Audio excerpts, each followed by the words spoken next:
in the box, in the nucleus, to run the football. Coach, can you talk a little bit about this rivalry as far as out-of-state players go? I just talked to Elvis, and he said when he first arrived, he didn't really understand the magnitude of it, and then as soon as he played in one, then he understood that, holy cow, this is the real deal. And how do you try to emphasize that to guys who maybe didn't grow up in Montana? I don't think I have to emphasize it at all. I think our players take care of that. I think the game itself takes care of it. The hype that people are going to see, our players are going to see how different it is this week leading up to the game. And then it only takes a couple minutes to walk out on that field and figure out this is a little bit different than those other games. But our guys are big game guys. I mean, the out-of-state guys have played in big high school games and they've played in big playoff games and so on. I think they'll react just fine.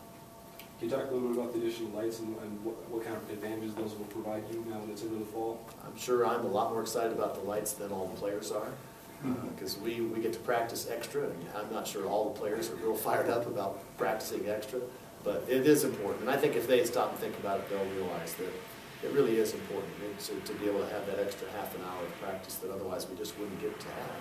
And we can't move practice because we've got academic commitments before practice hours and after practice hours, and we only have a small window. And if it gets dark at 5 o'clock, that cuts out a lot of valuable time. And I think once the players really sit back and realize that, they understand that it's valuable.